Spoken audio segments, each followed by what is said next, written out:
Episode 2 শেষ হয়েছিল এক ভয়ঙ্কর হুমকির মধ্য দিয়ে। সমুদ্র মানুষের নেতা সল্ট বলেছিল, পরের বৈঠক হবে এমন জায়গায় যেখানে তোমাদের শক্তি কোনো কাজে আসবে না। কে ভেবেছিল সমুদ্রের এত গভীরে লুকিয়ে আছে এমন এক সভ্যতা যারা মানুষের চেয়ে অনেক বেশি উন্নত, যাদের ক্ষমতা এতটাই ভয়ঙ্কর যে চাইলে তারা সমুদ্রের সব আবর্জনার সাথে একটা পুরো শহরকে মিশিয়ে দিতে পারে। কিন্তু মানুষ তো মানুষই, কে কখনোই নিজের উপর কাউকে মেনে নিতে পারে না। আর ঠিক এই অহংকারী পানির নিচে বসবাস করা সেই জাতিকে সম্পূর্ণ ধ্বংস করার এক ভয়ঙ্কর পরিকল্পনা জন্ম দেয়। কিছুক্ষণ আগেই দুই পক্ষের মধ্যে একটা কথোপকথন হওয়ার কথা ছিল, কিন্তু সেটা আর হয়ে ওঠেনি। এবার জলমানব নিজের শর্ত দিল, পরবর্তী আলোচনা হবে সমুদ্রের সবচেয়ে গভীর জায়গায়। সমস্যা একটাই ছিল, মানুষের সবচেয়ে আধুনিক সাবমেরিনও ওইখানে পৌঁছাতে পারে না। কিন্তু জলমানব আশ্বাস দিয়েছিল সে নিজেই মানব প্রতিনিধিদের একটা নিরাপদ জায়গায় নিয়ে যাবে। তবুও বার্কলে ভয় পাচ্ছিল। সত্যি বলতে কি, সে ঠিকভাবে সাঁতারও জানে না, আর এখন তাকে কোনো গ্যারান্টি ছাড়াই গভীর সমুদ্রে নামতে হবে। কিন্তু জলমানব স্পষ্ট করে বলেছিল এই আলোচনায় বার্কলে থাকবেই। মানুষের ভবিষ্যৎ যখন ঝুঁকির মুখে, বার্কলে আর না বলতে পারেনি। অসহায় হয়েও এই দায়িত্ব কাঁধে নিতে হলো তাকে। এখন তার সামনে একটাই পথ,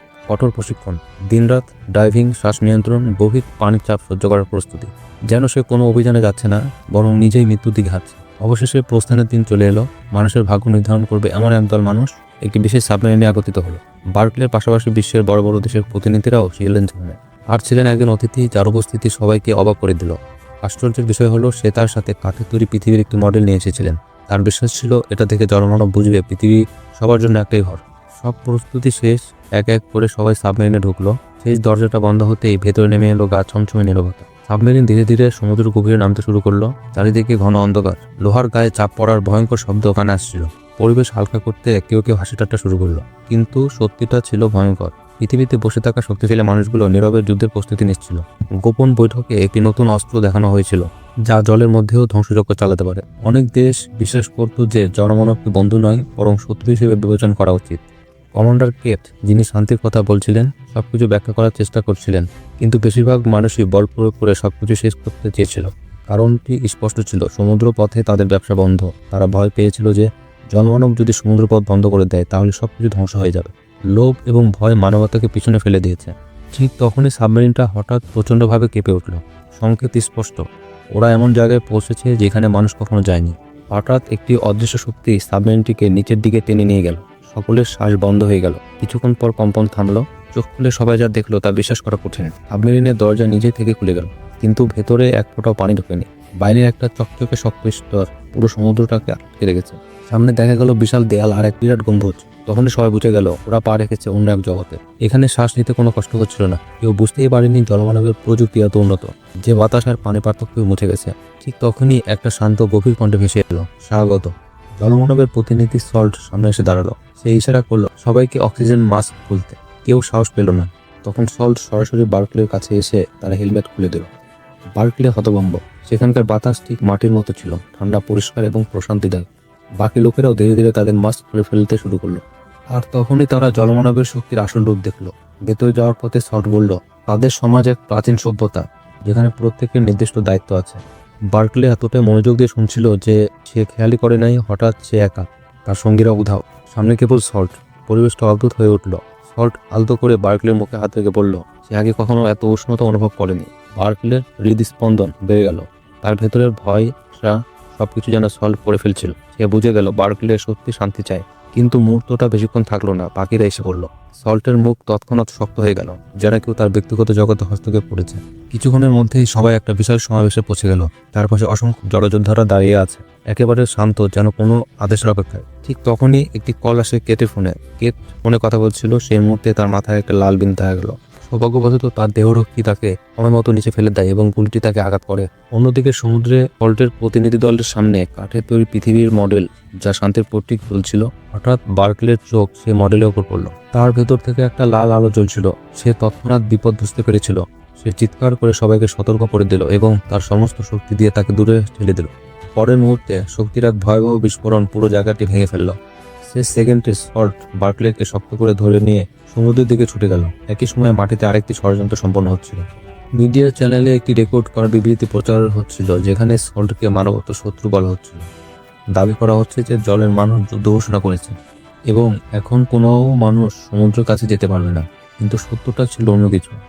সল্ট বার্কলেকে বাঁচিয়ে সমুদ্রপৃষ্ঠে নিয়ে এসেছিল, যেখানে তাদের হেলিকপ্টারটি দেখতে পেয়েছিল। পরে বার্কলের সমুদ্র সৈকতে জাতিসংঘের দলকে পুরো সত্যটি জানায়। এটা স্পষ্ট ছিল যে কেউ প্রমাণের সাথে গোলমাল করেছে। কিন্তু কিয়েট জানতেন যে সত্য প্রকাশ করা সহজ হবে না। যারা এই ষড়যন্ত্র করেছে তারা খুব শক্তিশালী ছিল। আর এরই মধ্যে সল্টকে একটি বিশেষ ধাতব ট্যাঙ্কে আটকে রাখা হয়েছে। গোপনে তাকে লন্ডনে নিয়ে যাওয়া হচ্ছিল। আশ্চর্যজনকভাবে যে চালক তাকে নিয়ে যাবে সে বার্কলের পুরনো পরিচিত ছিল। আর এখান থেকে গল্পটি আরও একটি বিপজ্জনক বন্যায়। সরকার প্রকাশ্যে ঘোষণা করেছিল যে এই তথাকথিত মানব বিশ্বাসঘাতককে যে কোনো মূল্যে শাস্তি দেওয়া হবে। এই কথা শুনে বার্কলে হতবাক হয়ে গেল। তিনি পানিভর্তি ট্যাঙ্কে তালাবদ্ধ সল্টের চোখের দিকে তাকিয়েছিলেন। সেই মুহূর্তে বার্কলে তার জীবনের সবচেয়ে বড় সিদ্ধান্ত নিয়েছিল। তিনি চালাকি করে চাবিটি নিয়ে নেয় এবং এক মুহূর্ত দেরি না করে সে চালকের আসনে বসে যায়। চারদিক থেকে তার দিকে বন্দুক তাক করে রেখেছিল, কিন্তু বার্কলে এক্সিলেটরে চাপ দেয় এবং সল্টের ট্যাঙ্কটি সমুদ্রে ফেলে দেয়। তারপর কোনো চিন্তা না করে সে নিজেও পানিতে ঝাঁপ দেয়। সেই মুহূর্তে বার্কলে মানুষের চোখে বিশ্বের সবচেয়ে বড় প্রতারক হয়ে ওঠে। যখন গোটা বিশ্ব এই দুজনকে খুঁজছিল, তখন আরও একটি বড় বিপদ এসে হাজির হলো। লন্ডনের নদীর ধারে সেন্সর সতর্ক সংকেত বাজাতে শুরু করলো।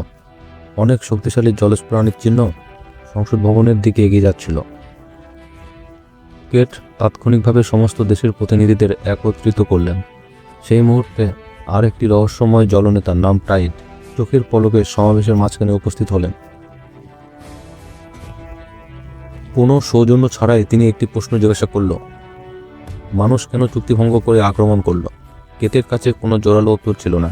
মানব সভ্যতা বিরোধিতায় ভরা।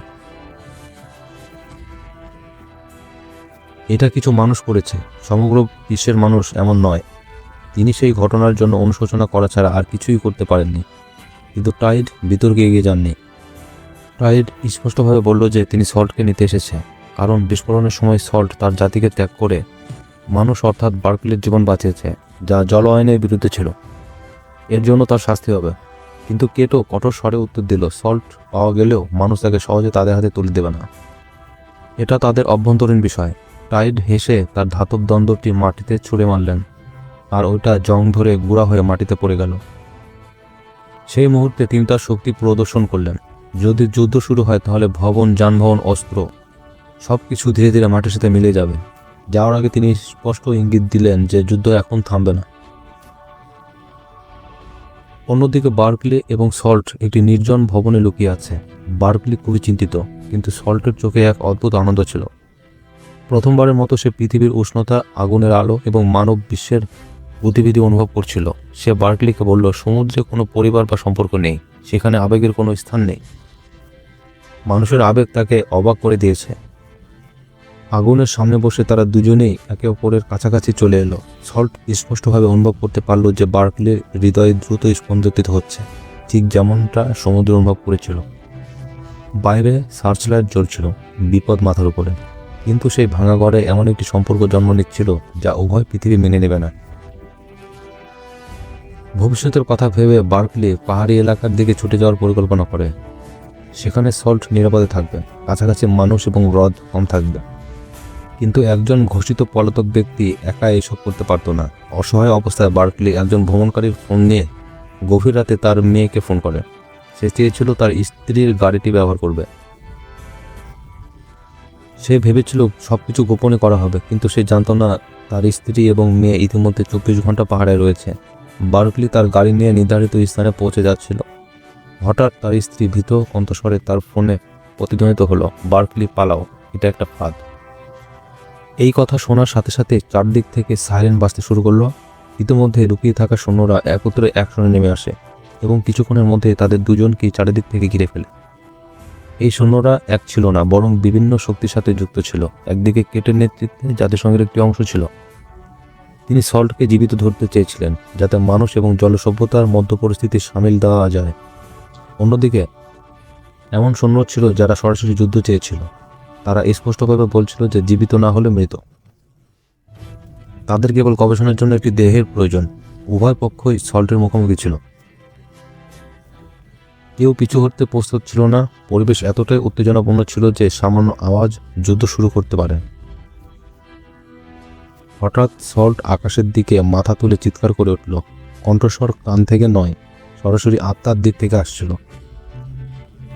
সেখানে উপস্থিত সকলেই ব্যথায় কান চেপে ধরে মাথা নত করল। এই বিশৃঙ্খলার মাঝে সল্ট শেষবারের মতো ঘুরে দাঁড়ালো এবং বার্কলের দিকে তাকালো। তার চোখে কোনো ভয় ছিল না, কেবল নিঃস্বার্থ। এবং পরের মুহূর্তে সে দ্বিধা ছাড়াই সেতু থেকে লাফিয়ে পড়ে সোজা পানির গভীরে। এই যুদ্ধের গল্প এখানে শেষ নয়, আরও বড় রহস্য, আরও ভয়ঙ্কর সিদ্ধান্ত অপেক্ষা করছে। পরের পর্বে দেখা হবে।